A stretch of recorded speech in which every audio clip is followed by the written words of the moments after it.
बाजार बीच में आपका स्वागत है। और आज हम आपकी मुलाकात करा रहे हैं बुंदेलखंड के एक नामचीन इन्वेस्टमेंट प्लानर कहें या फाइनेंशियल एडवाइजर कहें, विवेक जैन जी से, जो कि मनी यात्रा के डायरेक्टर भी हैं। चलिए बात करते हैं उनसे कई सारे प्रोडक्ट्स के ऊपर।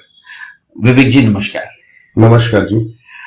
विवेक जी, मैं आपसे ये जानना चाहूंगा कि जो इन्वेस्टर्स हैं या लोग हैं, पैसा तो है लेकिन उन्हें ये जानकारी नहीं है कि कहाँ हम लगाएं, क्या करें, तो आप क्या सजेस्ट करना चाहेंगे, कैसे वो अपना स्टार्ट करें सेविंग्स को या इन्वेस्टमेंट को? सर देखिए, आपने एक बहुत अच्छा शब्द इस्तेमाल किया, सेविंग्स। इसमें कोई शक नहीं कि हमारे भारतीय में बचत को लेके लोग काफी उत्साहित रहते हैं, लेकिन फिर भी एक होती है लिटरेसी, एक होती है फाइनेंशियल लिटरेसी, वित्तीय जानकारी है। इसका अभाव थोड़ा सा है। यहां पर बचत और निवेश का फर्क भी काफी कम लोग जानते हैं। इन्वेस्टिंग और सेविंग, इन दोनों में काफी फर्क है। मसलन अगर हम किसी भी इन्वेस्टर से पूछते हैं कि आप पैसा कहां इन्वेस्ट करते हो, ज्यादातर लोगों का ये होगा, मैंने अपना पैसा एफडी में लगा रखा है, मैंने अपना पैसा आरडी के माध्यम से लगा रखा है, मैंने अपने पैसे को एलआईसी में लगा रखा है। तो जब हम इन्वेस्टमेंट की बात करते हैं कि आपने अपना इन्वेस्टमेंट कहां किया है, तो उनके ओर से ये जवाब आता है। एक बात समझिए, ये बचत के बहुत अच्छे साधन है, लेकिन निवेश का शब्द यहां पर नहीं। एक उदाहरण के तौर पर, अगर आप प्रति माह 10,000 रुपए की बचत से शुरुआत करते हैं और सपोज आप पोस्ट ऑफिस या किसी बैंक या किसी ऐसे इंश्योरेंस उत्पाद या कोई और ऐसे वित्तीय उत्पाद पर आप जाते हैं जो 5% की दर से पैसा बढ़ रहा है, अमूमन यही रेट्स चल रहे हैं अभी हमारे भारत के संदर्भ में बात करें तो यह भी वर्तमान में यही रेट को चल रहे हैं, 5-6% तक का रिटर्न। तो अगर इस 10,000 की बचत को अगर हम लगातार 10 साल यानी कि 120 महीने तक कंटिन्यू करते हैं, तो ये 10,000 रुपए महीने के हिसाब से आप साल में 1,20,000 रुपए की बचत करते हैं। 10 साल में अगर आप हिसाब लगाते हैं तो कुल मिला के आप 12 लाख रुपए की बचत कर चुके होते हैं। और ये 5% की दर से अगर बढ़ाएंगे तो आज से 10 साल बाद यानी 120 महीने बाद, जहां आपने 12 लाख रुपए दिए थे, आपको लगभग 15.5 लाख रुपए आपका इकट्ठा हो जाता है। हमें बड़ा खुशी होता है कि हमने 10,000 रुपए जोड़े हैं और थोड़ा थोड़ा करके 10-10 हजार रुपए जोड़ते हुए आज हमने अपना 15.5 लाख रुपए इकट्ठा कर लिया। इस चीज में मैं बुराई तो नहीं मानता, लेकिन अगर इससे कुछ बेहतर हो सकता है और इससे भी ज्यादा आसानी के साथ, तो निश्चित रूप से आम जन को एक निवेशक के तौर पर इस बारे में सोचना चाहिए। अगर यही आप किसी ऐसे उत्पाद में, जो कि आजकल काफी प्रचलन में है, म्यूचुअल फंड्स, म्यूचुअल फंड्स में बहुत सारे तरह के उत्पाद होते हैं, एफडी जैसे प्रोडक्ट भी हैं, बॉन्ड जैसे प्रोडक्ट्स भी हैं, और इक्विटी मार्केट में भी अनुशासित ढंग से निवेश करने का जो इनका मेन उद्देश्य है, और जहां भारत सरकार भी बोलती है कि म्यूचुअल फंड सही है, यहां आप एसआईपी के माध्यम से, एसआईपी एक बहुत ही सरल तरीका है म्यूचुअल फंड में इन्वेस्ट करने का। एसआईपी का मतलब है सिस्टमेटिक इन्वेस्टमेंट प्लान, यानी कि हर महीने एक सिस्टम के द्वारा आपके बैंक से पैसा निकलकर यहां निवेश हो जाता है। तो यहां पर अगर हम बात करते हैं तो यहां पर हम लोग रिटर्न्स की उम्मीद 12% की हिंदुस्तान के संदर्भ में की जा सकती है। रिटर्न्स इसके पहले इससे ज्यादा रहे हैं, लेकिन अगर हम आगे की 10-25 साल की बात करते हैं तो हम एक 12% का एक डिसेंट रिटर्न की उम्मीद कर सकते हैं। तो 12% के हिसाब से अगर आप 10,000 रुपए मासिक जोड़ते हैं और इसको अगर हम 120 महीने तक कंटिन्यू करते हैं, यानी कि 10 साल तक आप लगातार निवेश करते हैं, तो यहां भी आपने जो निवेश किया है पैसा, उसकी कीमत वही है 12 लाख रुपया, 1,20,000 रुपए साल के हिसाब से। लेकिन आप पाएंगे कि ये 10 साल में ये 12% के हिसाब से ये पैसा आपका 23 लाख रुपए हो जाता है। तो आप देखिए बचत के संदर्भ में क्या हुआ, आपने वही 12 लाख दिया, आपके 15.5 लाख रुपए इकट्ठे हुए।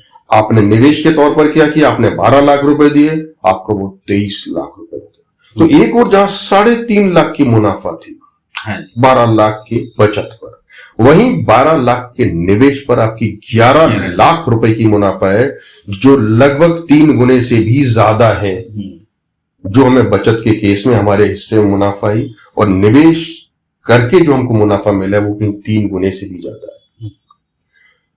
तो दिस इज द कॉन्सेप्ट, ये लोगों को समझना चाहिए कि अगर उनको आने वाले समय में एक अपने लिए बड़ा कॉर्पस इकट्ठा करना है तो उनको निश्चित रूप से निवेश करना चाहिए। बड़ा भ्रांति है, लोग बोलते हैं कि हाँ, लोगों में एक डर है कि मार्केट बेस्ड प्रोडक्ट्स में पैसा लगाने में रिस्क बहुत है, तो क्या रिस्क फैक्टर है इसमें से? सर सबसे पहले मैं तो यही कहूंगा, आज के सिनेरियो में रिस्क नहीं लेना शायद सबसे बड़ा रिस्क है। अगर आप अपने पैसे को 5% या 6% की दर से बढ़ाना चाहते हैं और वहीं अगर महंगाई दर 7 और 8% पर चल रही है, तो रियल रेट ऑफ रिटर्न यानी कि जो आपको पैसा आपके निवेश पर मिल रहा है या आपकी बचत पर मिल रहा है और जो जिस दर से महंगाई बढ़ रही है, तो ये पक्की बात है कि आज जो हम 100 रुपए को अगर हम एफडी या किसी भी ऐसे उत्पाद में डाल दें जो 5% से रिटर्न दे रहा है और महंगाई अगर हमारी 7-8% से बढ़ रही है, तो आपको लगता है कि आप कुछ साल बाद वो उत्पाद उतने ही पैसे में खरीद पाएंगे? जवाब पक्के में ना है। तो ये एक सर्टेन रिस्क है। मनी ग्रो हो ही नहीं रहा है इस हिसाब से। तो आपका रियल रेट ऑफ रिटर्न क्या होता है कि जो आपको रेट मिल रहा है और माइनस द इन्फ्लेशन रेट, तो आज की डेट में आपका इन्फ्लेशन ज्यादा, तो आपका रियल रेट ऑफ रिटर्न तो नेगेटिव है, तो आपका पैसे का वैल्यू घट रहा है। जितना स्पीड से पैसे का वैल्यू आपका गिर रहा है उतना स्पीड से आपका पैसा बढ़ नहीं रहा है। तो ये तो एक सर्टेन रिस्क है। ये रिस्क तो आप ले ही रहे हैं। ये तो आप रिस्क ले ही रहे हैं। अब आप बात करते हैं मार्केट में रिस्क। जैसा मैंने आपको बताया, मैं विगत 32 वर्षों से 30 वर्षों से निवेशक की हैसियत से भी मार्केट में कहीं कहीं मेरे को भी नुकसान उठाने पड़े, लेकिन अगर आप देखेंगे पूरा हिस्टोरिकल डेटा उठाकर, मार्केट तो निरंतर बढ़ रहा है। अगर गिरा भी 1992 में हर्षद मेहता के टाइम पर मार्केट काफी गिरा, लेकिन अल्टीमेटली बाद में बढ़ा। फिर 2001 में जब .com बर्स्ट हुआ था, .com बबल जब बर्स्ट हुआ था, मार्केट वहां काफी गिर गया था, लेकिन फिर वो बढ़ना शुरू हुआ। 2007 तक निरंतर बढ़ता रहा। जब सब प्राइम मैस वर्ल्ड में जब फाइनेंशियल क्राइसिस हुआ 2008 में, लीमन ब्रदर्स जैसे बड़े बैंक के फेल होने से, जो कि यूएस का शायद सबसे बड़े बैंक में से एक था, उसके फेल होने से जो दुनिया भर के शेयर मार्केट धड़ाम हुए, उस मंदे को झेलने के बाद मार्केट ने फिर चलना शुरू किया और एक अच्छी हाइट पर आया। फिर एक नए तरह का डेंजर आया। कुछ ऐसे डेंजर थे जो हमारे मैन मेड आप बोल सकते हैं उनको, लेकिन कुछ एक ऐसा डेंजर आया जो कि प्रकृति ने दिया कोविड के नाम पर। उस समय भी मार्केट गिरा। मात्र 2 साल के अंदर हम वापस वहीं खड़े हुए। तो मार्केट तो निरंतर बढ़ रहा है। फिर अगर निवेशक बोलता है कि यहां पर नुकसान की गुंजाइश है, तो कहीं ना कहीं निवेशक को भी सोचना चाहिए कि आखिर मार्केट बढ़ रहा तो हमको नुकसान क्यों हो रहा है। तो कहीं ना कहीं इसमें निवेशक का स्वभाव, निवेशक का बिहेवियर बहुत ज्यादा जरूरी है। निवेशक की जो अप्रोच है दैट शुड बी पॉजिटिव, वो पॉजिटिव होनी चाहिए। अगर नेगेटिव रहेगी तो वो उसे एनालाइज ही नहीं कर पाएगा। देखिए, नेगेटिव पॉजिटिव कैसे बनते हैं? जब हमें डर लगता है तो हमारे ऊपर नेगेटिविटी हावी ज्यादा होती है, और जब नेगेटिविटी होती है तो ये निश्चित है, ह्यूमन नेचर है, जब आपके मन में कोई शंका होगी, कोई डर होगा, शायद उस समय कभी भी अच्छे डिसीजंस नहीं लिए जाते। तो उसके लिए सबसे पहले तो मैं ये सलाह देता हूं कि जो निवेशक निवेश कर रहे हैं, अगर उनमें अनुशासन और संयम की कमी है, जो मार्केट रूमर से बहुत जल्दी इन्फ्लुएंस्ड हो जाते हैं, उनको मेरी एक ही सलाह है कि किसी एक अच्छे एडवाइजर के माध्यम से निवेश करें। वो एडवाइजर उनको अच्छी एडवाइस तो देते ही देता है, लेकिन जो मार्केट वॉलेटिलिटी के समय जो एक डर या एक भय या एक शंका उत्पन्न होती है, तो आपके भय और आपके बीच में एक वो दीवार बन के खड़ा होता है, आपको गलत डिसीजन लेने से अक्सर रोक लेता है। तो यहां पर अपने एडवाइजर का रोल भी समझें। अब कुछ और रिस्क की हम बात कर लेते हैं, क्योंकि म्यूचुअल फंड्स के नीचे फिर हम ये क्यों लिखते हैं कि mutual funds are subject to market risk. बिल्कुल हम लिखते हैं। तो पहले तो एक बताना चाहूंगा, आपने एक ऐड देखा होगा म्यूचुअल फंड सही, जो अमूमन आपको टीवी के हर चैनल्स पर दिखता है। आपने इसमें कभी किसी कहीं कंपनी का नाम देखा? नहीं। यानी कि ये ऐड कौन दे रहा है? ये ऐड भारत सरकार की एक संस्था एमफी वो ऐड देती है। यानी कि इनडायरेक्टली देखे तो भारत सरकार इस चीज को प्रमोट कर रही है। तो और सब्जेक्ट टू मार्केट रिस्क पर क्या इतना ध्यान हमको उस लाइन पर देना चाहिए जब जिस चीज को भारत सरकार ही प्रमोट कर रही है? अब हम बात करते हैं रिस्क की। क्या आपको पता है एफडी को कभी आपने पलट के देखा उसके पीछे क्या लिखा रहता है? आज से 2-3 वर्ष पहले एफडी के पीछे लिखा रहता था कि चाहे आपकी कितनी भी एफडी हो, in case of default of bank, जो कि पीछे 2-3 बैंक हुए हैं ऐसे, तो चाहे कितने की भी एफडी हो, भारत सरकार उस पर 1 लाख रुपए की गारंटी देती थी, जो अभी 2 साल पहले शायद बढ़ाकर उसको 5 लाख कर दिया। या लाइटर नोट पे हम बात करते हैं, इस बात को बहुत ज्यादा सीरियसली लेने की जरूरत नहीं है, लेकिन अगर आप कभी कोई जमीन खरीदने जाते हैं तो क्या रजिस्ट्रार ऑफिस में कभी रजिस्ट्रार ने लिखा है कि इस जमीन पर कभी कब्जा नहीं होगा? या आपने कभी किसी ज्वेलर्स के यहां से सोना खरीदा हो तो क्या ज्वेलर ने आपको डिस्क्लेमर लिख कर दिया है ये सोना कभी चोरी नहीं होगा, कभी गिरेगा नहीं, कभी खोएगा नहीं? तो रिस्क तो देखिए हर जगह है। अब आपने करना क्या चाहिए, अपने रिस्क को एनालाइज करके उसके सापेक्ष हमको रिवॉर्ड क्या मिल रहा है, जिसको हम लोग रिस्क रिवॉर्ड रेशियो बोलते हैं, वो एनालिसिस बहुत जरूरी है। म्यूचुअल फंड्स व्यक्तिगत तरीके से स्टॉक मार्केट में निवेश हुए निवेश से क्यों थोड़ा बेहतर हो सकता है? क्योंकि म्यूचुअल फंड्स का जो निवेश करने का जरिया है वो बहुत वाइड है, बहुत विस्तृत है, काफी कंपनी में पैसा लगाते हैं और उनका ड्यू डिलिजेंस बहुत अच्छा होता है, बिकॉज उनको हजारों करोड़ रुपए लगाने होते हैं, तो बहुत ज्यादा देख रेख के साथ लगाते हैं। तो उम्मीद ये करते हैं कि उनके डिसीजंस अमूमन गलत नहीं होते।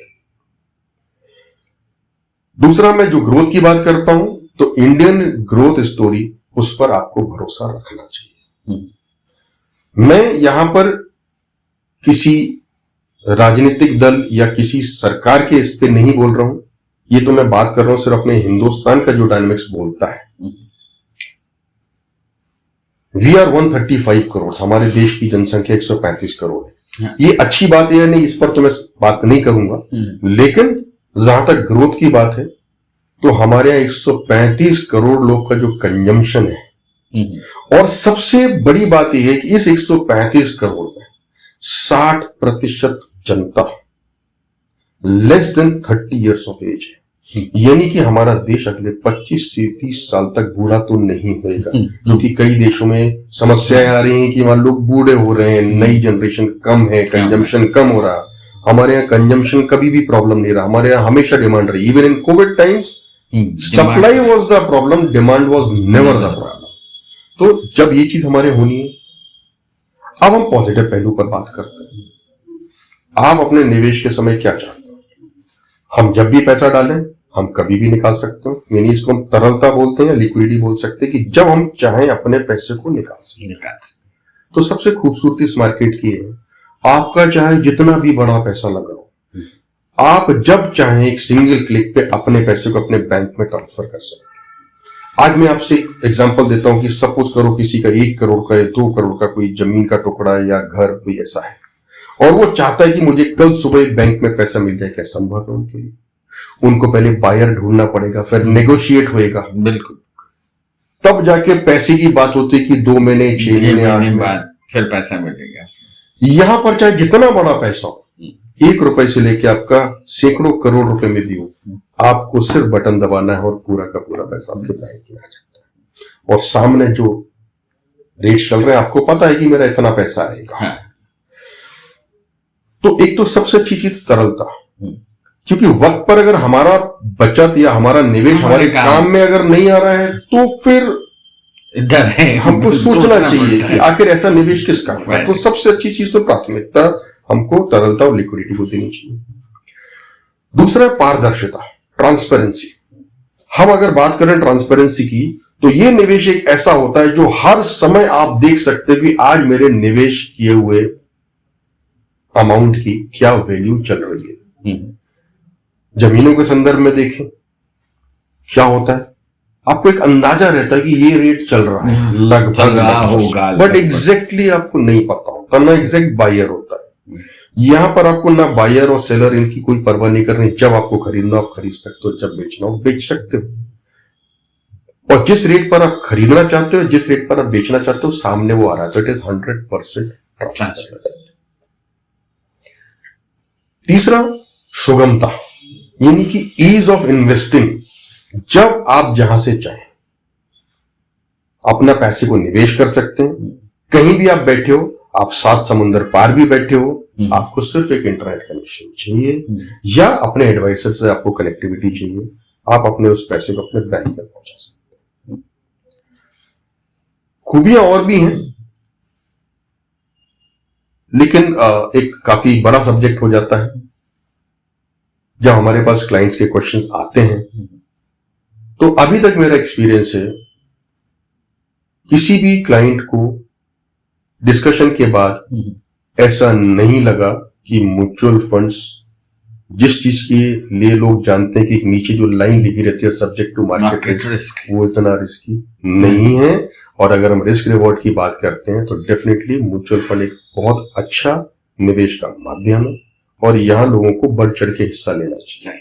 विडंबना है कि अभी हमारे हिंदुस्तान में बहुत ज्यादा पार्टिसिपेशन नहीं है इस चीज का, जिसके लिए मन यात्रा प्रयासरत है। राइट।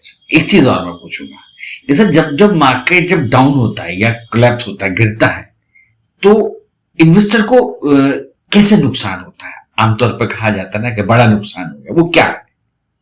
बात पक्की है कि अगर आपका 100 रुपए का निवेश था और अगर मार्केट सपोज 20% गिरा है, तो आपका 80 रुपए निवेश आ गया। नुकसान कब होगा? जब आप उस 100 रुपए के निवेश को 80 रुपए में बेचेंगे।